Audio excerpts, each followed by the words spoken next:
네, 오늘 아침 주요 신문에 나온 내용들 정리해드리는 조간신문 브리핑 시간입니다. 먼저 한국경제신문부터 살펴보겠습니다.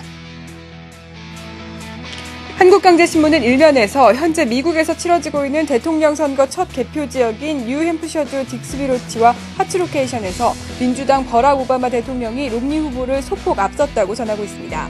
당선자 윤곽은 우리 시각으로 오전 10시 경합주가 몰려있는 동부 지역 투표가 끝나는 시간쯤에 드러날 것으로 보입니다. 법원 경매에 붙여지는 감정가격 30억 원 이상 공작 물건이 급증하고 있습니다. 부동산 경매 정보업체에 따르면 올해 1월부터 10월까지 경매에 붙여진 감정가격 30억 원 이상 공작 물건은 모두 1,203건으로 지난 2001년 이후 최고치를 나타냈습니다. 여기에는 소말리아 해적의 선박 납치로 곤욕을 치른 사무그룹의 선박 블록 공장도 포함된 것으로 알려졌습니다. 아이폰의 고객 충성도와 아이패드의 시장 점유율이 떨어지면서 애플이 흔들리고 있습니다.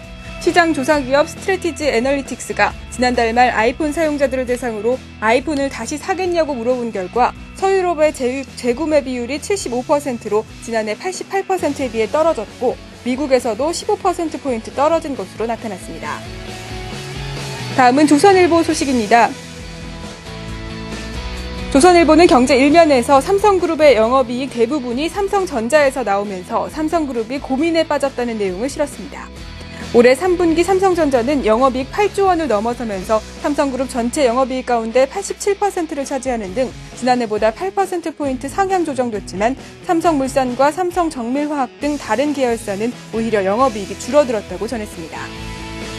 미국에서 현대기아차의 연비 하향 조치 이후 집단 소송이 제기되는 등 현대기아차의 브랜드 가치 하락 우려가 깊어지는 가운데 국내로도 그 불똥이 튀고 있습니다. YMCA와 경제정의 실천 시민연합 등은 현대기아차 전 차종에 대해 국내 연비 표시를 과장하지 않았는지 조사해달라고 공정거래위원회에 요구한 것으로 알려졌습니다. 다음은 중앙일보입니다. 치솟는 원화값에 길거리 환전상마저 대부분 장사를 접고 있습니다. 지난해 말 기준 한국은행에 등록된 환전 영업자는 1,243명이지만 최근 원화 강세 흐름이 강해지면서 최근 한두 달 새 몇몇 곳이 문을 닫는 등 길거리 환전소의 거래량도 크게 줄어들었다고 중앙일보는 전하고 있습니다. 신용카드사들이 고리대금업이란 지적을 지속적으로 받아오면서 카드론 대출금리를 내리기 시작했습니다. 가장 먼저 KB국민카드가 카드론 체계를 전면 개편해 7일부터 최저금리를 일제히 내리기로 했고 신한과 현대, 롯데 등도 내년 초 카드론 최고금리를 내리는 방안을 검토하고 있습니다. 마지막으로 동아일보입니다.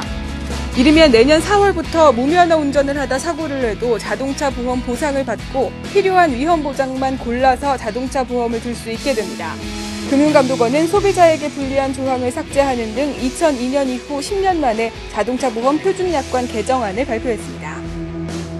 동아일보는 또 고액 정기예금은 늘어나고 소액 예금은 줄어드는 양극화 현상이 나타나고 있다고 전했습니다.